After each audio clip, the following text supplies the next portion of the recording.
This is Hannah, and she drove across the country to drop off her cargo van so I can convert it into a camper van. She already installed the floors, AC, and max air fan, so we're gonna pick it up from there and completely finish it up. Since the walls in these camper vans aren't straight at all, we knew we had to frame it out. So we picked up these 1.5" self-tapping screws and these wooden slats and started self-tapping them directly to the frame.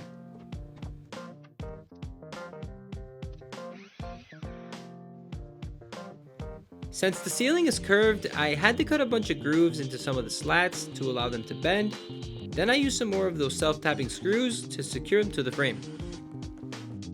Stick around to the end of this video because I'll let you know exactly how much we spent on all the materials from start to finish on this entire camper van. The next step was to install the insulation. We're using 3M Thinsulate, and this stuff expands to about 1.5" thick and has an R value of about 5.2. To adhere to the wall, we're using some of this 3M 90-degree adhesive. This stuff gives off some pretty bad fumes and it'll get you high as a kite if you install it in a room with no ventilation.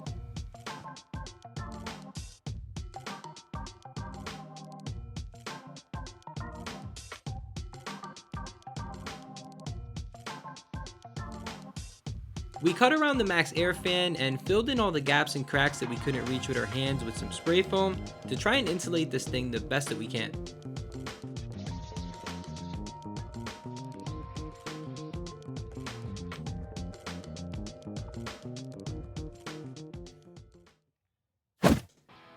Now that the van is framed and insulated, it's time to install the wall and ceiling panels.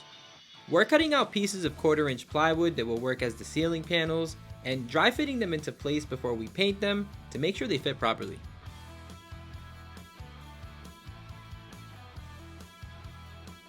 After making sure all the panels fit, we took them back out and brought them outside so Hope can get them painted.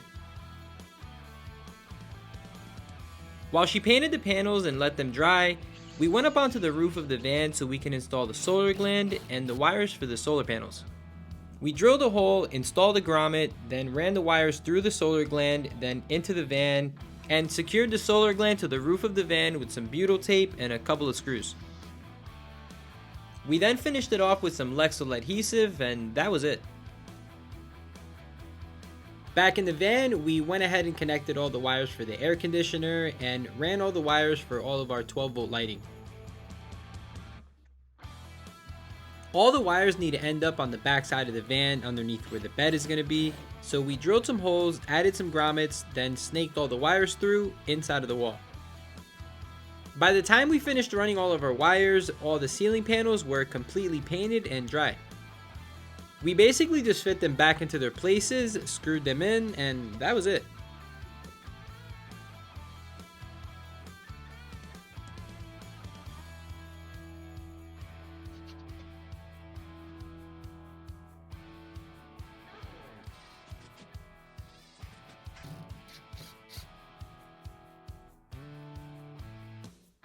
Once the panels were installed, we stained some 1x2s and started installing them onto the ceiling to give it a nice finished look. We spaced them out by 1 inch and only installed them on the middle of the van because cabinets are going to go on both sides and we don't want to add slats there. Once all the slats were installed, we drilled some holes for the lighting, then wired them up and repeated the same process over and over until they were all installed. And I left some extra slack just in case they need to be replaced in the future.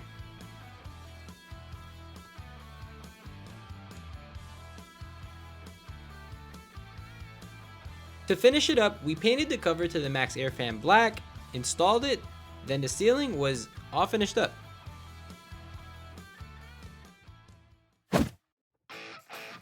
Now that the ceiling is finished up, we're running some more wires so we can go ahead and install the walls.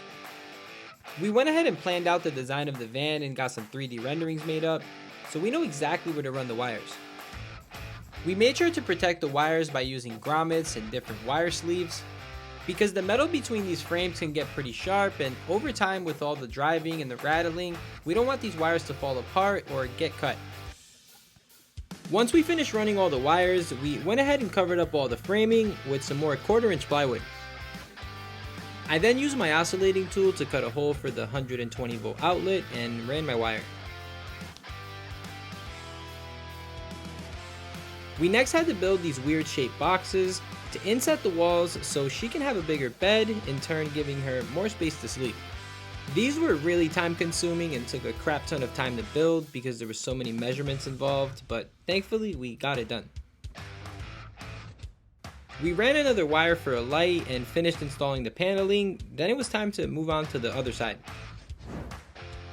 Since the battery box is going to be located on this side of the van, we had to go ahead and run our shore power connection before adding any paneling. We added some masking tape and drilled an entry hole, then spray painted the exposed metal so it doesn't get rusty over time. We then added a bead of Lexol adhesive, installed it into place, and that was it.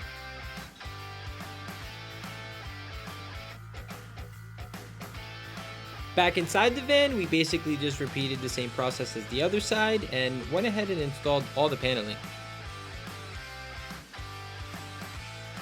This panel was a little too big, so we went ahead and trimmed it real quick. Then went ahead and painted the two bottom pieces black.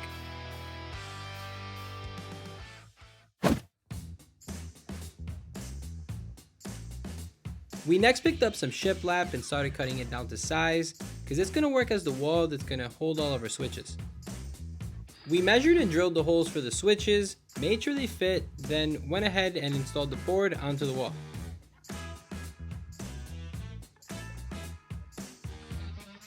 This wall will also hold the 120 volt outlet and the panel for the inverter charger. After installing the electrical components, we went ahead and finished up the shiplap.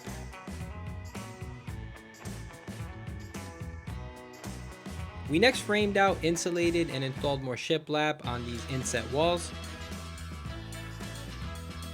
At the time of voiceovering this video, I'm pretty much done the entire van, and I'll tell you, building these inset walls was the hardest thing about the entire van build by far.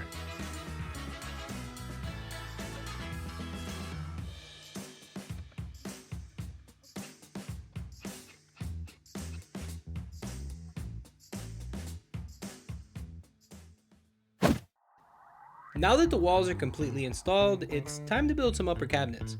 Since the walls are going to work as the back of the cabinets, we decided to paint them the same color. We then picked up some super expensive 3/4 inch plywood and started cutting it down to size so we can build our cabinets. These same sheets of plywood used to cost me $49 a few years ago, and now they're almost $100 a piece, which is absolutely outrageous. The price of lumber just keeps going up and up, making it really hard for us DIYers to build something these days, especially at a decent cost. So hopefully prices kind of come back down a little bit.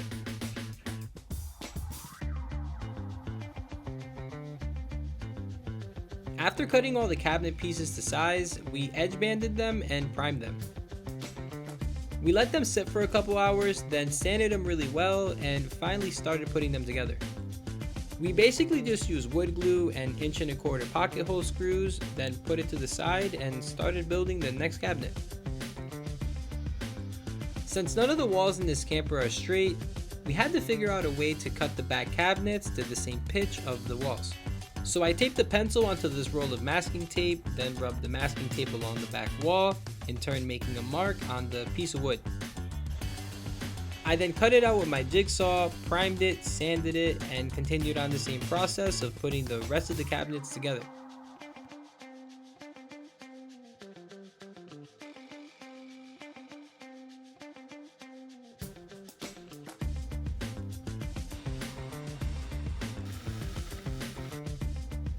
These cabinets are going to have a total of 5 drawers, so we cut out all the wood for them, edge banded them, then put them together.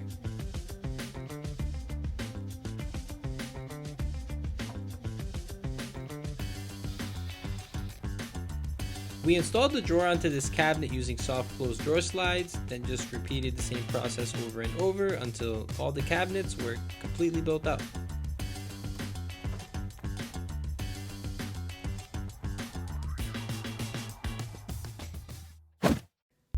Once we finished the cabinets, it was officially time to paint. So we set up a makeshift paint booth in the front yard. We picked up a spray gun from Harbor Freight, some Sherwin-Williams cabinet paint, and diluted it with water so it can shoot out the gun easier.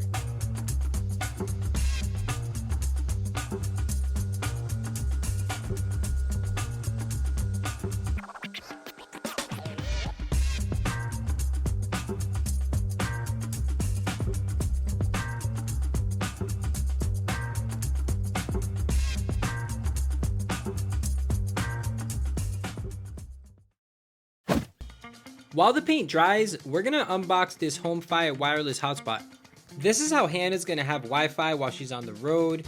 This thing can connect to up to 10 devices, and it provides a high-speed internet and bandwidth pretty much anywhere in the United States. The battery lasts for up to 20 hours, and it'll automatically switch between carriers without needing to bother with wires, SIM card, or contracts. It's only 3.5 inches in diameter, so it easily fits in your pocket. So if you travel or plan on traveling, go ahead and get yourself a HomeFi wireless hotspot. I promise you won't regret it. I'm gonna go ahead and link a discount code in the description below. Now that the paint's dry, it's time to install the cabinets. We brought them in one by one, set them into their place, and we had our fingers crossed hoping they would fit properly, because if they didn't, we would have to rebuild them all over again, and that would be a total disaster. Halfway through, we decided to install the fridge just to make sure that it fits so we don't have to take all the cabinets back out. And once we made sure that it did fit, we went ahead and installed the rest of the cabinets.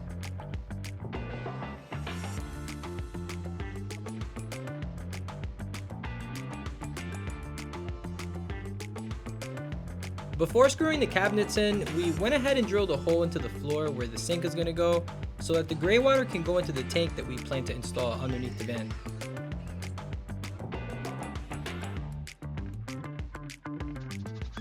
We then screwed the cabinets together so we can move on to the next step.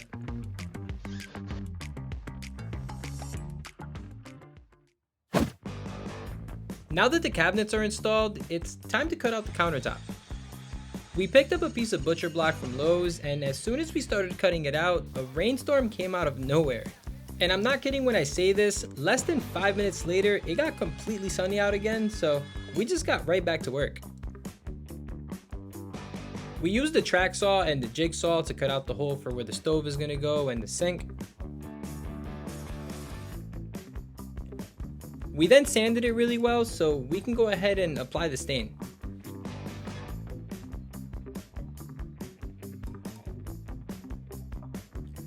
We then let the countertop dry for a couple hours and went ahead and cut out some concrete backer board that's going to go around the stove.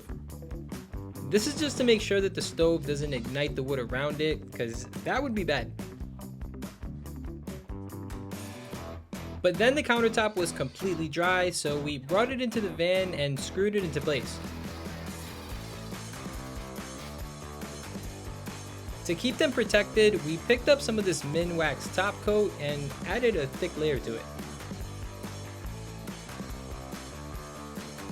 We let that dry for 24 hours, and the next day we decided to finish up installing the rest of the shiplap.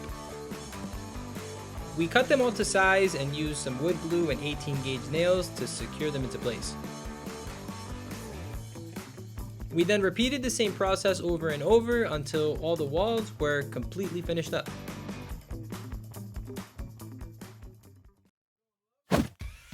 Now that the countertop and walls are installed, it's time to make some cabinet faces. Hannah really wanted shaker style cabinet faces, which in my opinion are nice and hard to build, but I'm not going to say no to that. We picked up a bunch of 1x4s and used the router table to cut a bunch of dados down the middle of each one. We then removed the router bit and set the depth so we can cut a groove into the rest of them. This will allow them to join together, and the 1/4 inch groove running down the middle of them will allow a piece of 1/4 inch plywood to fit into them, which will basically make a shaker style door. Now it's not that it's rocket science to make shaker style doors, but it did take us 3.5 days to make all of them, which was a lot more than I expected, just because a lot of measurements had to come into play here, and it was my second time ever building them, but they turned out pretty nice.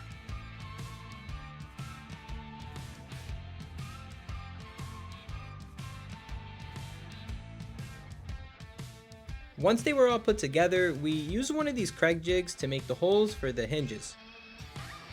We then installed the hinges so we have the holes pre-made, then took the hinges back off, sanded the crap out of them so we can go ahead and paint them.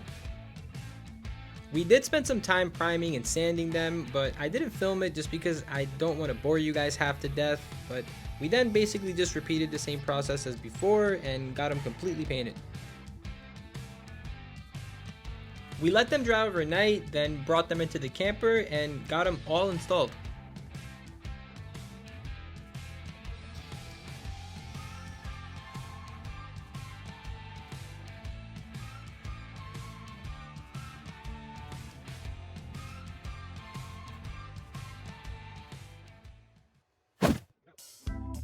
Now that all the cabinet faces are all finished up, it's time to install the propane stovetop. We wired it up, installed the propane line, and fit it into place. So it doesn't fall out while she's driving around, we had to remove the top so we can screw it directly to the countertop. We then put the top back on, and since we're so impulsive and can't wait to see what the finished product is going to look like, we went ahead and painted all the walls.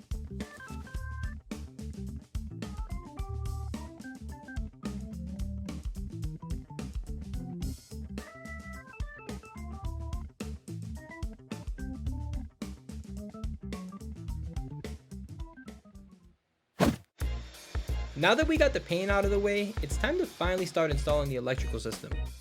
We cut out and painted a board that's going to separate the front side of the camper from the back. We then picked up some conduit and started organizing all the wires to flow to the other side of the van. We used some of these little circle things and screwed them onto the board that we made so we can attach the wire harness directly to it.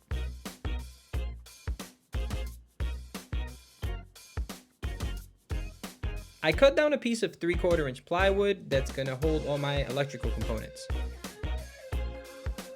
I set them all where I think they would go, then made a bunch of measurements where all the wires will come out of. This is going to keep everything nice and organized, and it's honestly one of my favorite parts about building camper vans. After drilling all my holes, I went ahead and painted the entire board black, then brought it into the van so I can get it installed. I started running the wires through the holes that I made earlier that'll go to each electrical component. I then installed the DC to DC charger, the 30 amp MPPT solar controller, the Lynx distributor, and to power everything, we're using 3 230 amp hour LiTime lithium batteries. These are smart LifePo 4 lithium batteries that have built-in Bluetooth and super smart BMS sensors that allow you to see everything on the LiTime app. I ran wires from the DC to DC charger to the Lynx distributor, and the other end connected to the auxiliary battery of the van. For the solar controller, we basically did the same thing, except for the other end, we connected it from the solar panel and back to the Lynx distributor. We used ferrules and shrink wrap to keep everything nice and tight, then started cutting and crimping our 0 gauge wire that will connect all of our batteries together. We're connecting 3 of them in parallel. These batteries are waterproof, dustproof, and can charge at a continuous 200 amps max. The BMS sensors will allow you to connect up to 4 of them together for a bigger battery bank, and they have 6 times the energy density as a traditional lead acid battery, which basically means these are the real deal. So the batteries don't go flying all over the place. We added some 2x4s around it so they stay in the same spot while the van is moving. We next installed a Class T fuse that will go in between the batteries and the Lynx distributor. Then ran the negative wire from the batteries straight to the Lynx distributor. This is basically a big bus bar where you can connect all your wires to and fuses, just to keep things looking nice and organized.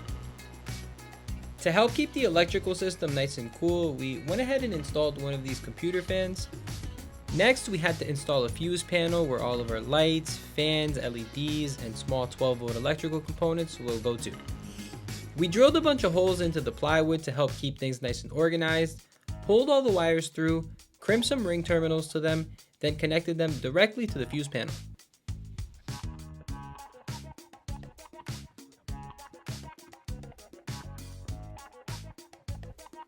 To crimp all my bigger wires, I bought one of these crimper tools on Amazon, which I'll link in the description below, along with a bunch of other things that we used throughout this entire project. We installed a main fuse that will go in between the batteries and the Lynx distributor, and we also connected a shutoff switch. We then ran the positive wire from the shutoff switch to the Lynx distributor, installed all of our fuses onto our fuse panel.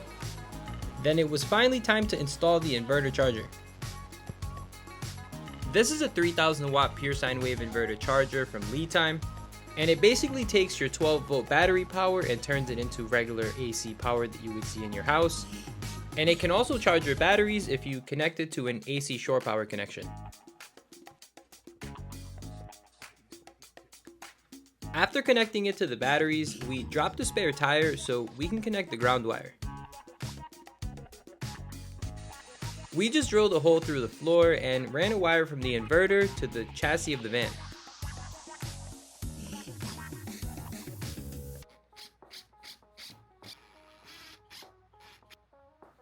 We then used some more 2x4s and plywood to finish framing out the electrical box.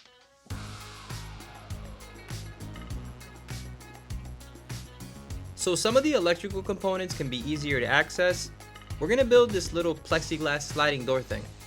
I'm going to go ahead and link all the electrical components like the LiTime batteries, the solar controller, inverter charger, and everything else just in case you guys want to build your own electrical system.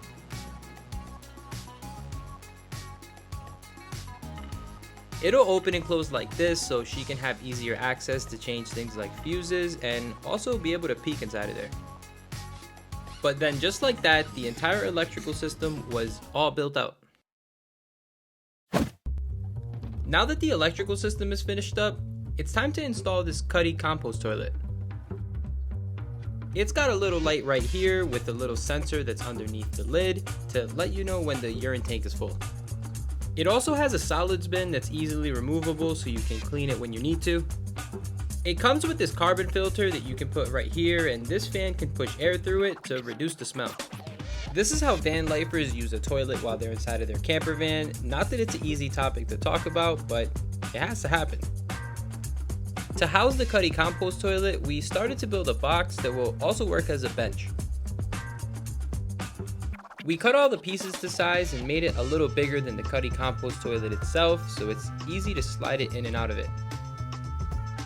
We then primed and painted it, let it sit overnight, installed the door onto it, then it was finally time to install it into the camper. We installed some of this 3M double-sided tape so it doesn't squeak while she's driving around, screwed it into place, then installed some felt on the bottom of the Cuddy Compost Toilet so it can slide in and out easily without scratching the floor. We then slid it into place, connected the 12 volt wire for the fan, and the compost toilet was completely installed. I'm going to go ahead and link it in the description below just in case you guys want to get one. Hannah really wanted a mirror in this camper van, so we took on the task of making one that can slide out. We cut some dados into some 1x2s so we can make a frame that will go around the mirror. This mirror is going to slide out of the cabinet that's next to the refrigerator, so we had to add some drawer slides to it. We connected the mirror to the drawer slides in a piece of plywood, then brought it into the van and got it installed.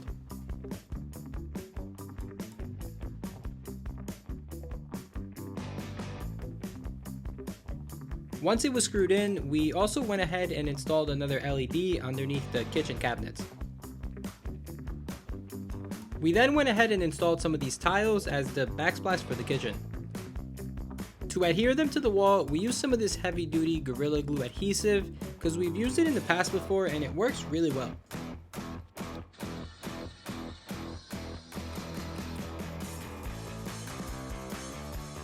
We waited till the next day, then went ahead and installed the grout.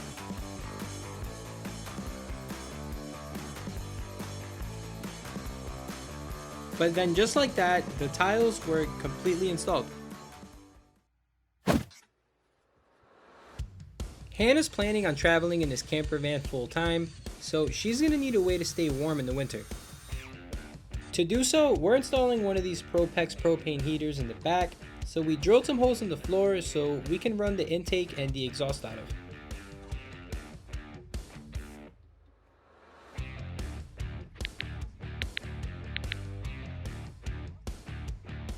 Once we ran the pipes for the floor, we went ahead and screwed it down, then ran our wires for our power supply and our thermostat. We next drilled a hole in the cabinet for our heater exhaust, screwed it down, connected our propane line, then the heater was completely installed. Now that the heater's finished up, it's time to install the water system. Every time we install a water system, we're in and out of Lowe's like a million times because we always forget some type of plumbing part. So I've learned to draw up what my water system is going to look like and order all the parts that I need ahead of time from plumbingcell.com. They have everything you need like PEX A, PEX B, plumbing tools, shark bites, and everything in between. Using plumbingcell.com is a trick that I've learned throughout the years to save me a bunch of time from going back and forth from the hardware store. So believe me, if you're planning on doing a project that involves plumbing, get your stuff from them. It's going to save you a ton of time. I'm going to go ahead and link them in the description below just in case you guys want to use them. We've been partnered with them for quite some time, so they gave us a 10% discount to give to all of our followers. Use code Blueprint at checkout for 10% off. We screwed this C-Flow water pump to the wall, which will pump the water from the tank to the sink. We then wired it up to a switch so she can turn it on and off. I cut out and painted a piece of wood that we can attach the water inlet to and the outdoor shower, so she can find out how much water she has left in her water tank. We're going to install this tank sensor. We drilled a hole into the tank, then put the wand in, which has a little float sensor on it that goes up and down with the water to let you know how much water you have left. That sensor sends a signal to this gauge, which we're going to install on this back panel.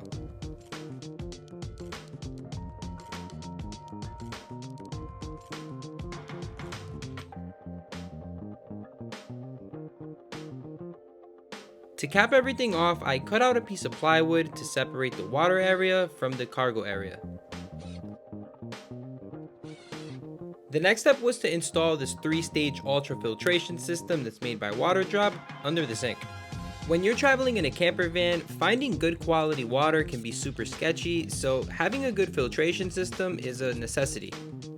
This one's pretty inexpensive and filters out things like chlorine, fluoride, odor and taste, heavy metals, rust, sediments, parasites, and sand. It can filter out up to 97% fluoride, it's NSF certified, and the filters can last up to 18 months. Which means Hannah can drink clean, great tasting water straight from her van. I'm going to go ahead and link this WaterDrop filter in the description below just in case you guys want to get one. After installing the sink and the faucet, we went ahead and installed the rest of the plumbing, then the bracket for the propane tank, and strapped the propane tank to the bracket.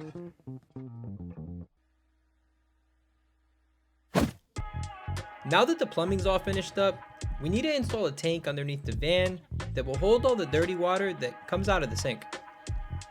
I strapped it down with a 1,500-pound ratchet strap, then heated up this pipe that is slightly smaller than the pipe that comes out of the sink, then slipped it on and connected it to the tank. We were able to see the tank from the outside a little bit, so we spray painted it black so it blends in with the rest of the camper. We then added a shutoff valve and the tank was completely installed. Before moving on, we filled the water tank and tested the sink faucet and the outdoor shower to make sure there's no leaks. Once we made sure there was no water leaks, we cut a bunch of holes into a piece of plywood that the bed is going to live on top of. This will allow the mattress to breathe a little bit so it doesn't get moldy over time. After we got it installed, we picked up a mattress online and had to cut it to size. So we removed the mattress cover so we can access the foam, so we can go ahead and cut it. We used a hot knife, which is made for cutting foam, made some measurements, then cut out the mattress.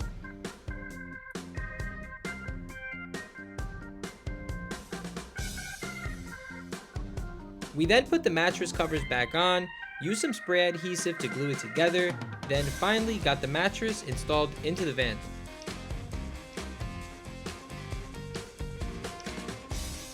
After installing the mattress, we were pretty tired, so we went ahead and called some backup to help finish up the van.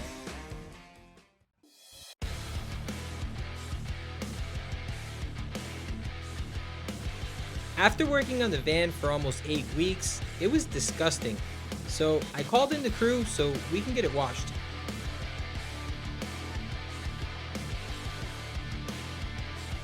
We scrubbed the crap out of it for about an hour, rinsed it, dried it, then it was finally time to clean up the inside. Before we do anything else, I want you guys to check out Camel City Mill Socks. These guys are based out of North Carolina and make work socks that are no freaking joke. They're made right here in the USA, and I use them in every single one of my projects, and I'll tell you, my feet don't sweat, and I work for like 14 hours a day in 100-degree weather, and when I take off my socks, my feet don't smell. I even buy them for my family and friends, so go get yourself a pair. I'm gonna link them in the description below. The inside of this camper had a bunch of sawdust all over it from the build, so we cleaned everything up and even vacuumed out the drawers. We got the van looking nice and clean, then just like that, the entire camper van was all finished up.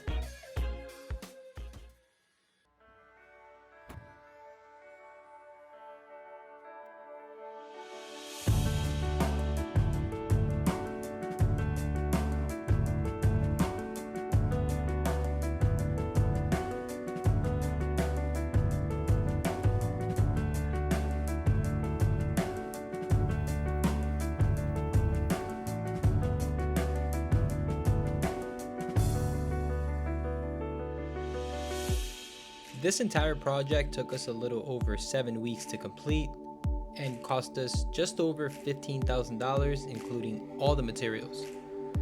If you want to get a camper van like this built, feel free to email us at brunbus@gmail.com for a quote. Thanks for watching.